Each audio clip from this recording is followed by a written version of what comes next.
جیسا کہ میں نے ابھی بیان کیا کہ اطلاقی مسائل میں اختلاف ہوتا ہے، آپ ایک طرح سے سوچتے ہیں تب بھی اختلاف سامنے آ جاتا ہے، لیکن ہم یہ دیکھتے ہیں کہ دین اسلام پر غور و فکر کا جب آغاز ہوا تو پورے کے پورے کچھ منہج ہیں، کچھ پورے کے پورے ایسے سکولز ہیں جو ڈیولپ ہو گئے ہیں۔ جاننا میں آپ سے چاہتا ہوں کہ ان سکول کے اندر جو بنیادی پرنسپل ہے، جو میتھڈالوجی ہے، وہ کیا ہے، یہ کیوں آپس میں ایک دوسرے سے مختلف ہے؟ 4 بنیادی رجحانات ہمارے سامنے آتے ہیں۔ پہلا صوفی منہج ہے، دوسرا فقہی منہج ہے، تیسرا سلفی منہج ہے، اور ان سب کے مقابلے میں ایک چوتھا مدرسہ فراہی کا بھی ایک نقطہ نظر سامنے آتا ہے، اس کو بھی تقابل میں رکھ کے جانیں گے۔ سب سے پہلے مجھے بتائیے گا یہ صوفی منہج کیا ہے؟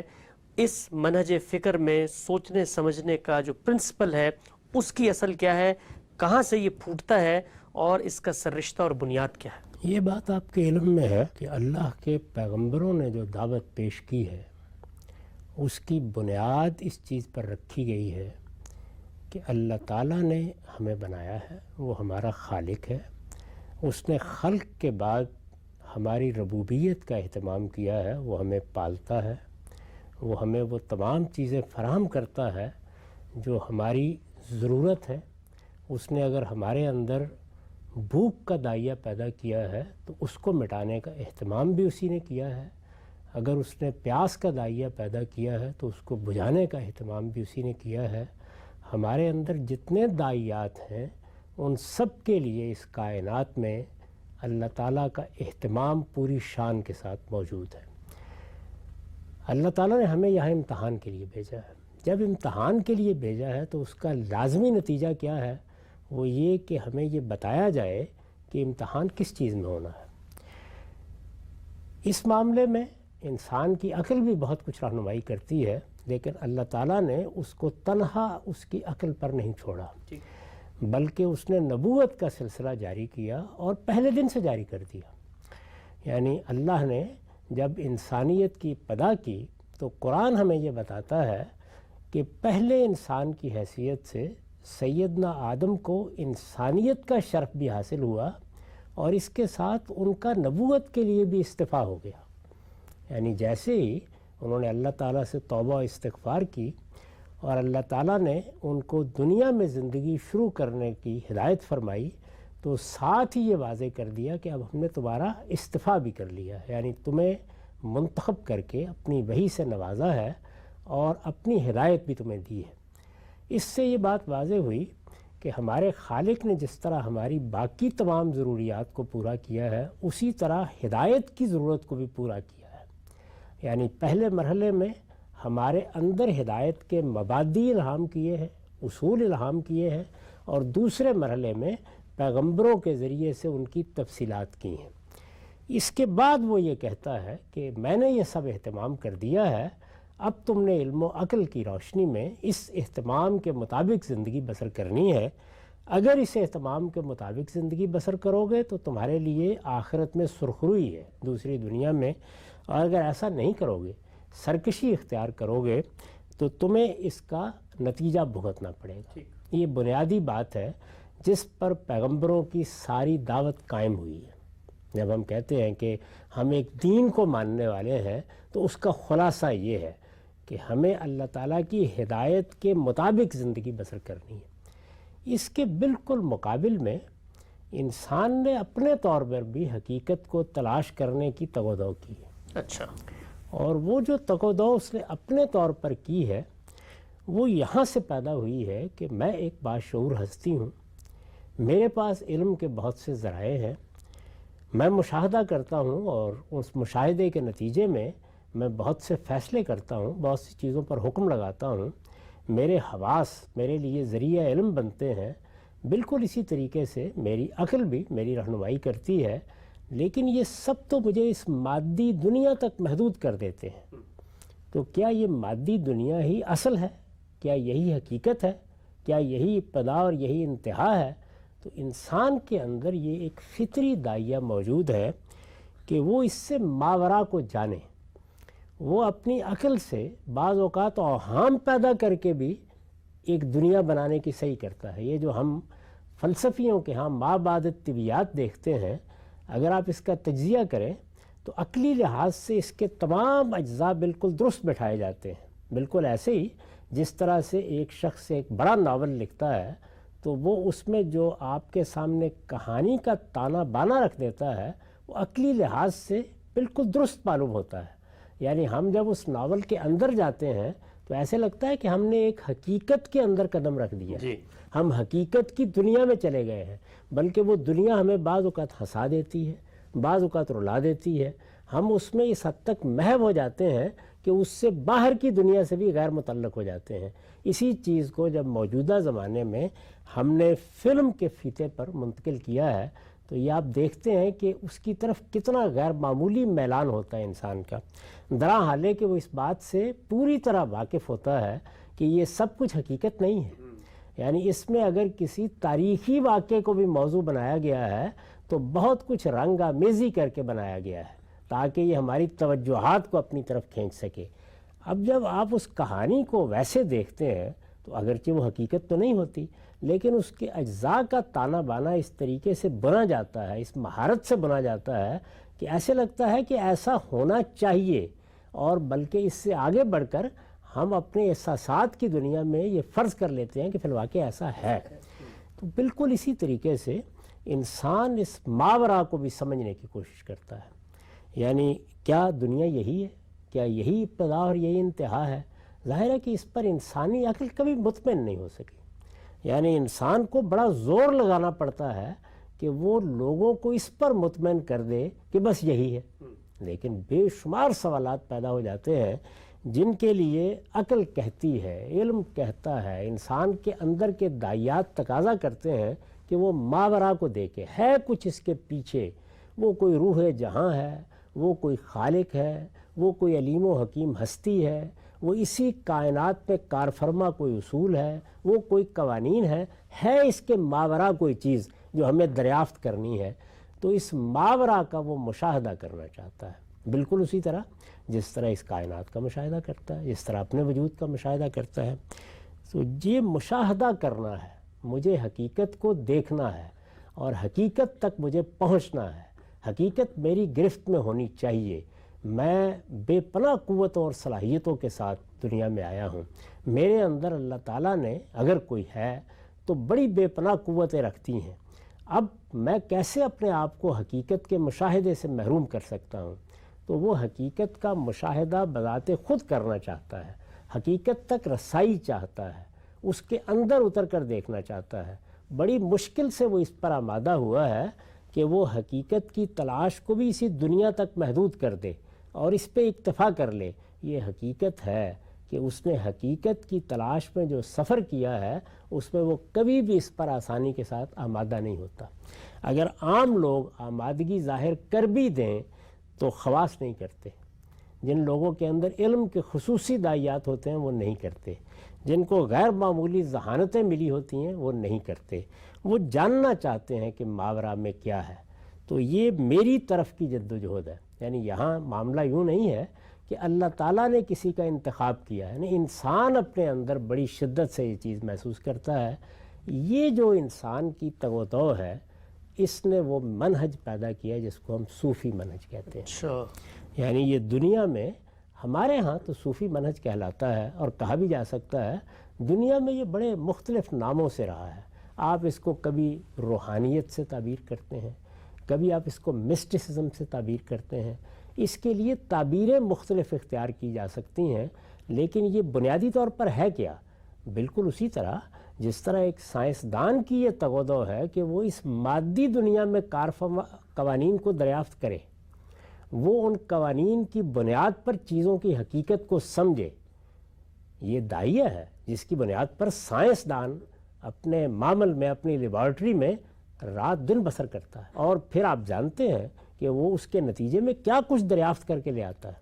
ہم اگر اپنی موجودہ دنیا کو دیکھیں تو اس میں سائنس نے اپنے اکتشافات سے اور اپنی ایجادات سے ایک شدید نوعیت کی مروبیت پیدا کر رکھی. ایسے ہی یعنی انسان اب سائنس سے ماورا کسی چیز کو سمجھنے سوچنے کے لیے تیار نہیں ہے. بالکل اسی طریقے سے جیسے ایک سائنسدان اس دنیا میں اس مادے کے اندر اترنے کی صحیح کرتا ہے، ایک صوفی یا ایک روحانی شخصیت رکھنے والا عالم وہ یہ کوشش کرتا ہے کہ وہ کائنات کے ماورا کی حقیقت کو سمجھے. یعنی کائنات کے ماورا کچھ ہے، کائنات کے اندر کچھ ہے، کائنات کچھ قوانین کے ساتھ چل رہی ہے اور قانون اپنی روحانی جہت رکھتے ہیں. یہ وہ چیز ہے کہ جس کو سمجھنے کی انسان کوشش جب کرتا ہے تو اس سے جو منہج وجود میں آتا ہے وہ منہج ہے جس میں اصل کیا چیز ہے؟ مشاہدہ حقیقت. اچھا. یعنی جیسے میری آنکھیں اور میرے حواس اس دنیا کا مشاہدہ کرتے ہیں، میرے لیے ماورا بھی اسی طرح مشاہدے کی چیز بن جائے. یعنی میں اگر کوئی ماورائی تصورات موجود ہیں تو میں ان کو دیکھ سکوں، میں ان کو جان سکوں، میں ان سے مکالمہ کر سکوں، میرا ان سے ربط پیدا ہو سکے. تو اس میں اصل کی حیثیت کس چیز کو حاصل ہے؟ مشاہدہ حقیقت کو. کہا ہے نا غالب نے کہ اصل شہود و شاہد و مشہود ایک ہے، حیران ہوں پھر مشاہدہ ہے کس حساب میں. تو مشاہدہ ظاہر ہے، مشاہدے کے نتیجے میں شہود کا ایک عمل ہوگا، ایک مشاہدہ کرنے والا ہوگا، ایک وہ چیزیں ہوں گی جن کا مشاہدہ کیا جائے گا. تو وہ چاہتا ہے کہ یہ جانے کہ ان کی حقیقت کیا ہے. یعنی کیا یہ الگ الگ وجود ہے یا مشاہدہ اپنی ذات میں ایک حقیقت ہے اور اسی نے در حقیقت یہ ناظر و منظور پیدا کر دیے ہیں. یہ سوال پیدا ہوتا ہے نا. تو یہ جو سوال ہے کہ میرے سامنے حقیقت کا ماورائی پہلو بھی نمایاں ہونا چاہیے، کیونکہ اس اذعان پر انسان کھڑا رہا ہے کہ ماورا ہی ہے. یعنی اس کائنات کی حقیقت سامنے نہیں ہے، یہ مادے میں نہیں ہے، یہ میرے وجود میں نہیں ہے، یہ قالب میں نہیں ہے. یہ بالکل درست ہے کہ فلسفے میں جب تجربیت کے رجحانات پیدا ہوئے ہیں تو بہت بڑے بڑے لوگوں نے اصرار کیا ہے کہ نہیں، اسی سے ابتدا کرنی چاہیے، اس سے ماورا کچھ نہیں. ٹھیک. یعنی یہ زمان، یہ مکان، یہی ہماری ابتدا ہے، یہی ہماری انتہا ہے، اس میں کوئی شبہ نہیں. لیکن انسان اس پر صدیوں سے کبھی مطمئن نہیں ہوا اور آج بھی اطمینان کی جگہ پر نہیں کھڑا. یعنی وہ آج بھی یہ سمجھتا ہے کہ ماورا کو واضح ہونا چاہیے. ماورا کو واضح ہونا چاہیے یعنی کیا وہ فی الواقع ماورا ہے یا نہیں ہے، یہ بھی ایک سوال ہے. لیکن یہ کہ یہ کائنات جس طرح مجھے نظر آ رہی ہے میں اس پر مطمئن نہیں ہو سکتا کہ یہی ہے. تو اب مجھے اس کی حقیقت کو سمجھنا ہے، یہ کہاں سے آئی ہے، اس کی اصل کیا ہے. یہ اپنی اس اصل کے نتیجے میں جو مشاہد یا جو مناظر میرے سامنے کھولتی چلی جا رہی ہے وہ کس طرح سے وجود میں آتے ہیں، وہ اس کو جاننا چاہتا ہے. تو یہ جاننے کا جو عمل ہے یا جاننے کی خواہش ہے یہ ایک منہج کو پیدا کرے گی نا. یعنی آپ کوئی طریقے دریافت کریں گے کہ آپ اس کو جان سکیں. اس کے طریقے کیا ہو سکتے ہیں؟ اس میں کئی اصطلاحات استعمال کی جاتی ہیں کہ ایک باطنی مراقبہ ہے جس کے نتیجے میں یہ حقیقت کھل جاتی ہے. کچھ ریاستیں ہیں جس کے نتیجے میں ماورا سے ربط پیدا کر لیتا ہوں. کچھ ایسے طریقے ہیں جو اگر میں اختیار کروں تو اگر میرے اندر صلاحیت ہو. یعنی یہاں بھی وہی ہے جس طرح علم کی دنیا کی خواہش کر کے ہر آدمی ابو حنیفہ اور شافعی نہیں بن سکتا، وہ آئنسٹائن اور نیوٹن نہیں بن سکتا. بالکل اسی طرح اس میں بھی خواص موجود رہتے ہیں، لیکن کچھ خواص یہ چاہتے ہیں کہ وہ اس کو دریافت کریں، اس کے اندر اتریں. اسی کو آپ جانتے ہیں کہ ہمارے ایک بہت بڑے عالم امام غزالی نے اپنی کتاب المنقذ من الضلال میں موضوع بنایا ہے. یعنی وہ کہتے ہیں کہ جب میرے اندر یہ شدید طلب پیدا ہوئی کہ میرے لیے حق کو مشاہدے کی چیز بننا چاہیے، یہ استدلالی علم یہ میرے لیے کافی نہیں ہے، میں عقلی مقدمات قائم کر کے اپنے آپ کو مطمئن نہیں کر پاتا. تو پھر میں نے مسلمانوں میں جتنے بھی گروہ تھے ان سب کی طرف رجوع کیا اور میں نے چاہا کہ مجھے دل کا اطمینان وہاں سے حاصل ہو جائے. یعنی جو میں اپنے اندر ایک اضطراب اور بے چینی محسوس کرتا ہوں، میرے لیے قابل اطمینان صورت نہیں پیدا ہوتی، اس کے لیے میں نے ہر دروازے پر دستک دینا چاہی. تو آخر میں میرا اطمینان صوفی منہج سے ہوا. اور صوفی منہج کے بارے میں وہ یہ کہتے ہیں کہ جیسے ہی میں نے اس منہج میں قدم رکھا تو اس کے بعد میں نے بیداری میں فرشتے دیکھنا شروع کر دیے. تو اب دیکھیے اب مشاہدہ ہو گیا، یعنی ماورا سے آپ کا تعلق پیدا ہو گیا. یہ ابتدا ہے. یعنی اصل میں تو مشاہدے کو اس سے آگے جانا چاہیے، مکان سے لامکان کا سفر کرنا چاہیے.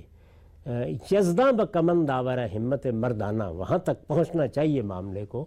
لیکن ابتدا تو یہیں سے ہوگی نا کہ اس دنیا میں اگر اس کائنات کے خالق نے ربط کے لیے کوئی مخلوق پیدا کی ہے تو وہ تو دنیا میں آتی جاتی رہتی ہے نا.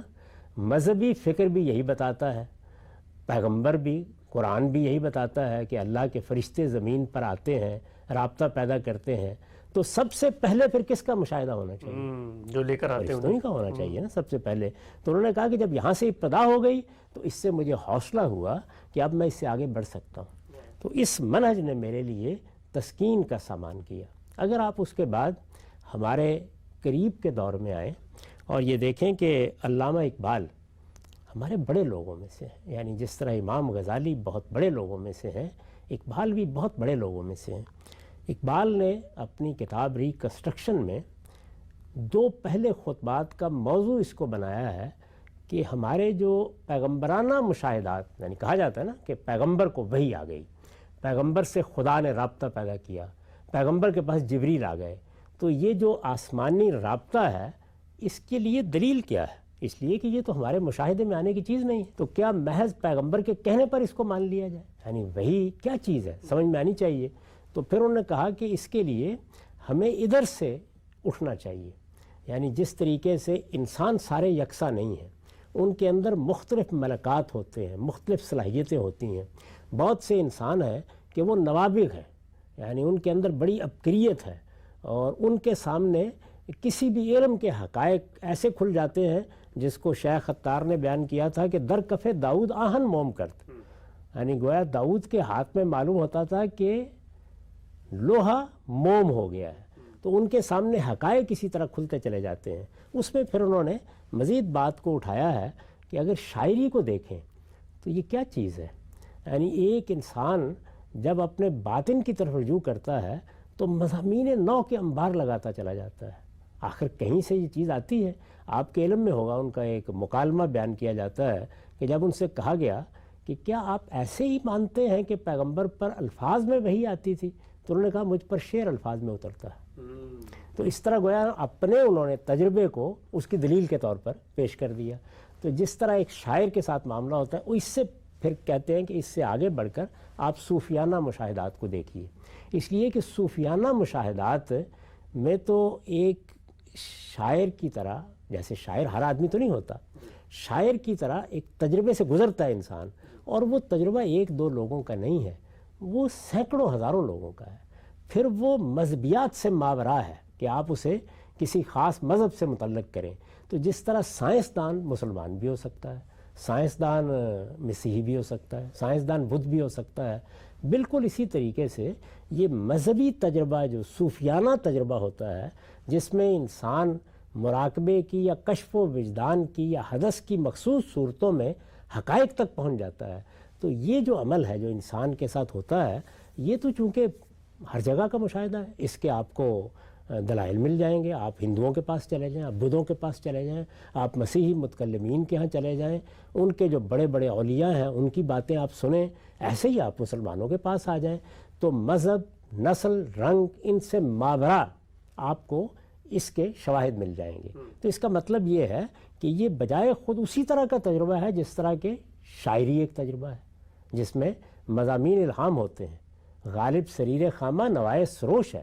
تو یہ جو صورتحال ایک شاعر کو پیدا ہوتی ہے وہی ایک صوفی کو پیدا ہوتی ہے. تو صوفیانہ مشاہدات کو انہوں نے معیار بنا کے بتایا کہ اگر ہم شاعرانہ تجربے کو مانتے ہیں اور صوفیانہ مشاہدات کو بھی ہم ایک تجربے کی چیز سمجھتے ہیں جو ہر جگہ ہو رہا ہے، تو پھر پیغمبر کے اس دعوے کے لیے یہ چیز دلیل بن سکتی ہے. تو اس کا مطلب یہ ہے کہ وہ بھی اپنے استدلال کی بنیاد اسی کو بنا رہے ہیں. تو صوفی منہج یہ ہے کہ آپ کو ہر حال میں خود مشاہدہ کرنا ہے اور مشاہدہ حقیقت سے وہ ربط پیدا کرنا ہے جو اس ہستی سے ہونا چاہیے جو کائنات کی حقیقت ہے، جو کائنات کا خالق ہے، جو اس کو عدم سے وجود میں لایا ہے. وہ کیا ہے یہ بات کی بحث ہے، لیکن پہلا معاملہ جو لازمی طور پر ہونا چاہیے وہ یہ ہے کہ وہ ربط پیدا ہو. اب وہ ربط چونکہ پیدا ہوتا ہے اسی قالب سے اور اسی مادے سے، تو عام طور پر جو اس نقطہ نظر کے حاملین ہیں وہ پھر وحدت الوجودی ہوتے ہیں، یعنی وہ سریانی تصور کو مانتے ہیں. ان کے ہاں ذات خداوندی ایک شخصیت یا ایک پرسنل گاڈ کے طور پر نہیں ہوتا، بلکہ وہ اس کائنات کے اندر ایک سریان کی ہوئی ہستی کے قائل ہوتے ہیں. یعنی حلول کیا ہوا ہر چیز میں. حلول میں تو ایک دوسری شخصیت ماننی پڑے گی نا، یعنی گویا ایک ہی حقیقت ہے، ایک ہی شخصیت ہے، شخصیت کہہ لیں، وہ ہے جس نے اصل میں یہ جسدی ظہور اختیار کر لیا. ٹھیک. تو کوئی دو چیزیں نہیں ہیں. صحیح. یعنی ایسا نہیں ہے کہ کائنات الگ پڑی ہوئی ہے اور کسی ہستی نے اس میں حلول کیا ہے. نہیں، ہستی ہے. ہستی ایک لفظ اگر استعمال کر لیں، یا اقبال کے الفاظ میں انائے مطلق ہے، یا صوفی ہے کہ ہاں ذات بہت ہے، کہ جو اصل میں تعینات قبول کرتی ہے تو ظہور ہو جاتا ہے. تو یہ ظہور اور حقیقت کا تعلق ہے، نہ کہ دو چیزیں ہیں جن کے درمیان اتحاد یا حلول ہوا ہے. تو اس لیے اس مشاہدے کو بنیاد بنا کر وہ سمجھتے ہیں کہ جب تک یہ محک نہ بنے، یہ معیار نہ بنے، اس پر فیصلے نہ کیے جائیں، اس وقت تک آپ حقیقت تک رسائی نہیں حاصل کر سکتے. تو صوفی منہاج یہ ہے، یعنی اس میں اصل کی حیثیت کس چیز کو حاصل ہے؟ مشاہدہ حقیقت کو. اسی وجہ سے اس پہ بڑی کشش ہے. یعنی اگر آپ کو یہ بتایا جائے کہ آپ کو ایک پیغمبر کو ماننا ہے اور پیغمبر کے ساتھ خدا کا رابطہ ہے، فرشتہ اس کے پاس آتا ہے اور آپ کو اس کی اطاعت کرنی ہے، وہ جو خدا کی نسبت سے کہتا ہے آپ اسے مانیں گے. یہ ایک الگ بحث ہے کہ اس کی دلیل کیا ہے کہ کیوں مانیں، لیکن محض یہ تصور کہ آپ کو کسی دوسرے کی بات ماننی ہے. یہ آپ کے علم میں ہے نا کہ پنڈت جواہر لال نے اپنی خود نوشت میں یہ سوال اٹھایا ہے کہ یہ تصور کرنا کہ میں کسی دوسرے آدمی کی ذہنی غلامی اختیار کر لوں، یہ میرے لیے قابل قبول نہیں ہے. پیغمبری پر یہ اعتراض کیا انہوں نے. تو یہاں انسان یہ کہتا ہے کہ میرے اپنے مشاہدے کو بنیاد بننا چاہیے، مجھے خود رسائی حاصل ہونی چاہیے. یہی وجہ ہے کہ پھر اس منہج میں آپ کو بتایا جاتا ہے کہ آپ کیسے یہ رسائی حاصل کریں گے. اور اس کو اگر کوئی آدمی بہت ہی مختصر طریقے پہ سمجھنا چاہے، ویسے تو شاہ ولی اللہ اس کو بیان کریں گے، غزالی اسے بیان کریں گے، قوت القلوب کے مصنف ابو طالب مکی اس کو بیان کریں گے، دوسرے لوگ بھی بیان کریں گے. ایسے ہی آپ جب ہندوؤں میں جائیں گے، بدھوں میں جائیں گے، کیونکہ یہ عالمگیر چیز ہے تو وہ بھی اس کو بیان کریں گے.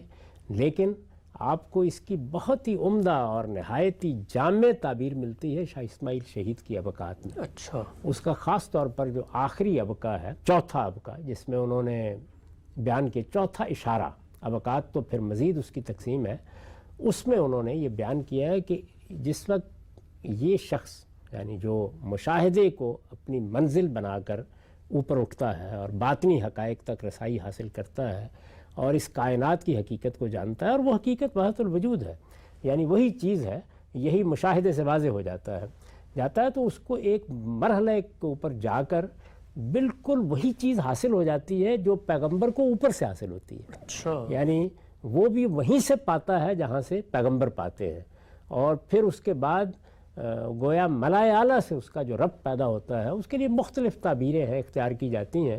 یوں سمجھ لیجئے کہ یہ کائنات اپنے وجود میں اگر ظہور ہے وجود کا، تو کسی جگہ پر وہ ارتکاز بھی تو کر رہا ہے نا.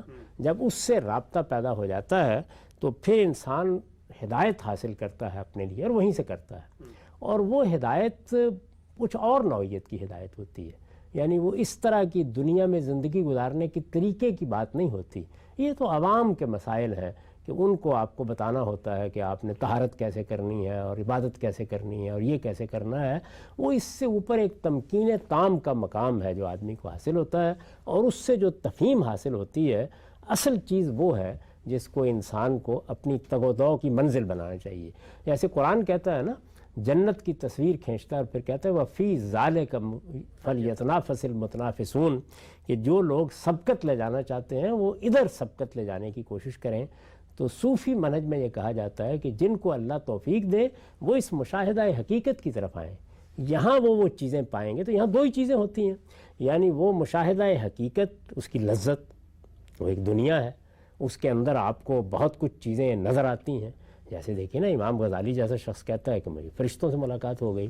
تو یہ جو چیز ہے یہ، اور پھر اس کے بعد جب آپ کا وہاں سے تعلق پیدا ہو جاتا ہے تو آپ سے کچھ چیزوں کا دنیا والوں کے لیے ظہور ہونا شروع ہو جاتا ہے. اس کو عام طور پر ہماری اصطلاح میں کرامت کہا جاتا ہے. جی.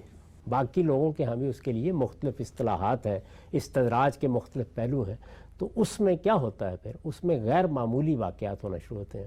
اب آپ اس کو تقابل کر کے دیکھیں، یعنی پیغمبر خدا کی مائیت کے ظہور کے ساتھ اپنے استدلال کو واضح کرتا ہے، ایسا ہی ہوتا ہے نا، وہ آتا ہے آسمان کی وحی پاتا ہے اور فرشتے سے اس کی ملاقات ہوتی ہے، تو وہ کہتا ہے کہ مجھے خدا نے معمور کیا ہے۔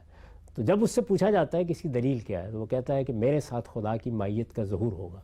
تو جس طرح خدا کی وہاں مائیت کا ظہور پیغمبر کے لیے دلیل بنتا ہے، یہاں وہی چیز کرامت کرتی ہے۔ اچھا، تو آپ دیکھیے دونوں چیزیں جمع ہو جائیں، پیرلل ہے بالکل۔ یعنی وہاں پہ کیا ہے، وہاں پر یہ ہے کہ ایک شخص کا خدا نے انتخاب کیا ہے اور پھر اس کے بعد انتخاب کر کے اس پر اپنی وحی بھیجی ہے، وہ خدائی انتخاب ہے، اور اس کو معمور کر دیا ہے، اس کو مقرر کر دیا ہے کہ تمہیں اب دنیا میں جا کر میرا یہ پیغام پہنچانا ہے۔ اس میں پیغام پہنچانے سے آگے بھی بعض مشن ہے جو سپرد کیے جاتے ہیں، مثلا وہ مشن جو سیدنا ابراہیم کے سپرد کیا گیا، وہ جو بڑے بڑے رسولوں جن کو اولو العزم رسول کہا جاتا ہے ان کے سپرد کیا گیا، یعنی قوموں کے لیے دینونت کا ظہور۔ تو یہ ساری چیزیں خدا کی طرف سے ہوتی ہیں۔ وہاں پیغمبر معمور محض ہوتا ہے، یعنی اس کو حکم دیا جاتا ہے اور پھر وہ اس حکم پر عمل کرتا ہے۔ وہ عمل کے دائرے میں اپنی اجتہادی بصیرت سے بھی کام لیتا ہے، لیکن اس کے لیے اصل حکم اوپر سے آتا ہے۔ ادھر کیا صورتحال ہے؟ ادھر یہ ہے کہ ایک شخص اپنے مراقبے، اپنی ریاضت سے اوپر اٹھتا ہے اور اوپر اٹھ کر ملائے اعلیٰ سے رابطہ پیدا کرتا ہے، اور جب رابطہ پیدا کر لیتا ہے تو پھر اس پر بھی کچھ حقائق کا انکشاف ہوتا ہے، اور حقائق کا وہ انکشاف ایک طرف، اس سے بھی پھر کچھ کرامتوں کا ظہور ہوتا ہے۔ یہ پوری بات ہے، اس کو صوفی منہج کہا جاتا ہے۔ اور اسی وجہ سے میں نے اس پر تبصرہ کرتے ہوئے اپنی کتاب مقامات میں یہ کہا تھا کہ یہ ایک متوازی نظام فکر ہے۔ اس کو میں نے لفظ دین سے تعبیر کیا تھا، مجانست کے اسلوب پر، یعنی ایک دین وہ ہے جو اللہ کے پیغمبر لے کے آئے ہیں، اور ایک دین وہ ہے جو انسان خود بناتا ہے۔ تو یہ دین ہے جس کو ہم چاہیں تو صوفی منہج سے تعبیر کر لیں، چاہیں تو روحانیت کا لفظ استعمال کر لیں، چاہیں تو اس کے بارے میں یہ کہیں کہ یہ مسٹیسزم ہے، یا جو بھی تعبیر اختیار کریں، تو یہ در حقیقت دونوں پیرلل ہیں، دونوں متوازی چیزیں ہیں، دونوں کا آپس میں کوئی تعلق نہیں ہے۔ ایک چیز نیچے سے اٹھتی ہے اور پھر وہ بتاتی ہے ایک سائنسدان کی طرح کہ یہ طریقہ ہے جس سے مشاہدہ حقیقت ہو سکتا ہے۔ تو یہاں جب مشاہدہ حقیقت ہو رہا ہے تو پھر معیار بھی یہی بنے گا، یعنی اس کے معیار پر اگر کوئی پیغمبروں کی ہدایت آئے گی تو پرکھی جائے گی، دیکھی جائے گی، وہ اس مشاہدے کی مطابقت سے اپنے آپ کو منوائے گی۔ یعنی جو صوفی کا مشاہدہ ہے یا ایک روحانی شخصیت کا مشاہدہ ہے، اس مشاہدے سے جو حقائق واضح ہوں گے وہ اصل بنیں گے، اور پھر اس کی روشنی میں دیکھا جائے گا کہ قرآن کو کیا جگہ دینی ہے، تورات کو کیا جگہ دینی ہے، پیغمبروں کو کیا جگہ دینی ہے۔ یہ اس کے بعد کا مرحلہ ہے۔ اصل کی حیثیت کس کو حاصل ہے؟ اصل کی حیثیت اس مشاہدہ حق کو حاصل ہے، یا مشاہدہ حقیقت کو حاصل ہے۔ تو اس مشاہدہ حقیقت کو اصل مان کر اس سے جو تمکین تام کا نظام بنتا ہے شاہ ولی اللہ کی تعبیر کے مطابق، اور جس کو ہمارے ہاں تصوف کہا جاتا ہے، یہ ایک متوازی نظام فکر ہے، ایک پیرل نظام فکر ہے۔ اس کی بنیادیں بالکل الگ ہیں، اس کا منہج بالکل الگ ہے۔ اس منہج کو بھی ہمارے ہاں بڑے لوگوں نے اختیار کیا ہے، جیسے میں نے ابھی امام غزالی کا ذکر کیا، شاہ ولی اللہ، یعنی اگر آپ دیکھیں تو بہت بڑے لوگ ہیں۔ اور حقیقت یہ ہے کہ اقبال کو بھی آخر میں اسی کو اختیار کرنا پڑا ہے۔ ان کا ایک درمیانی دور ہے جس میں بڑی شدت سے اس کی نفی کرتے ہیں، یعنی ابتدائی دور بھی وحدت الوجودی تصورات کا ہے، اور آخر میں بھی آپ ریکنسٹرکشن میں اور جاوید نامے میں یہی چیز دیکھتے ہیں۔ تو یہ ان کی بھی منزل بنا ہے، یہی طریقہ، اس لیے کہ جس وقت انسان اس راستے پر جاتا ہے، تو جیسے امام غزالی نے کہا، وہ جو مشاہدے ہوتے ہیں، یا اگر آپ کو خود نہیں ہوتا تو جو دوسروں کو ہوتا ہے اور وہ آپ کے سامنے کچھ کرامتوں کی شکل میں آ جاتا ہے۔ دیکھیے یہاں پر جس کو مشاہدہ حقیقت نہیں ہوتا، وہ اپنے ایمان و اعتقاد کو کس بنیاد پر پیدا کرتا ہے؟ بالکل اسی طرح سے جیسے ہم پیغمبر کے بارے میں کرتے ہیں، یعنی وہ ان کرامتوں کا آپ سے ذکر کرے گا، یہ ہو گیا، وہ ہو گیا، حضرت نے یہ کر دیا، فلاں نے یہ کر دیا۔ چنانچہ آپ ان حضرات کی تحریروں میں اسی طرح کے واقعات ہیں جو دیکھیں گے، یہ جو تذکرۃ الاولیاء قسم کی کتابیں ہوتی ہیں ان کو اگر آپ پڑھیں تو آپ کو وہ یہی بتائیں گے کہ مشاہدات کیسے ہوئے، ریاستیں کیسے ہوئیں، مراقبات کیسے ہوئے، پھر اس کے منازل کیسے طے ہوئے، پھر منازل طے ہونے کے بعد وہ آدمی کہاں پہنچا، اور جب وہ وہاں پہنچ گیا تو پھر اس سے صادر کیا کچھ ہوا، اور وہ یہی چیزیں ہوتی ہیں جتنی ہیں۔ تو اگر آپ غور کر کے دیکھیں تو اپنی ابتدا سے انتہا تک یہ بالکل ایک متوازی چیز ہے، ایک پیرلل چیز ہے جس کے اپنے اصول ہیں۔ اب جب اس کو آپ کسی دین میں لائیں گے، ظاہر ہے کہ مسلمان مثال کے طور پر ایک محقق ہے، عالم ہے، محدث ہے، وہ اس سے بھی متاثر ہوا ہے اور وہ اس چیز کو اس کے ساتھ مطابقت پیدا کرنا چاہتا ہے۔ یہ آپ کے علم میں ہے نا کہ ہمارے ہاں پچھلے 200 سال سے سائنس کی مطابقت مذہب سے پیدا کی جاتی ہے، اس پہ بحثیں ہوتی ہیں، اسلام اور سائنس، مذہب اور سائنس دونوں کا باہمی کیا تعلق ہے، حالانکہ سائنس بھی بالکل اسی طرح ایک متوازی چیز ہے، وہ اپنی جگہ ایک علم ہے، اس کے اپنے ذرائع ہیں۔ یعنی ہمارے ہاں ان دونوں میں بھی ایک ربط پیدا کرنے کی کوشش کی جاتی ہے، اور بہت سے لوگ تو اس سے آگے بڑھتے ہیں اور وہ سائنسی اکتشافات اور سائنسی ایجادات کے ماخذ مذہبی کتابوں میں تلاش کرنا شروع کر دیتے ہیں۔ اس پر کتابیں لکھی ہیں لوگوں نے بہت سی، اس میں صرف ہم مسلمان ہی نہیں، ہر قوم کے لوگوں کو آپ دیکھیں گے، کوئی ویدوں میں سے بعض آیتیں تلاش کر لیتا ہے اور دنیا کی تحقیقات اس میں سے۔ تو بالکل یہی صورتحال، یعنی مذہب اپنی جگہ پر ایک بڑی طاقتور چیز ہے، وہ مذہب جو پیغمبر لے کے آتے ہیں، تو ان کے درمیان مطابقت پیدا کرنے کے نتیجے میں صوفی منہج وجود میں آ جاتا ہے، ایک میتھڈالوجی وجود میں آتی ہے۔ اس میں پھر ظاہر ہے کہ مسلمان ہے تو قرآن کو بھی دیکھے گا، حدیث کو بھی دیکھے گا، پیغمبروں کی تعلیمات کو بھی دیکھے گا، پیغمبر کے اسوہ کو بھی سامنے رکھے گا۔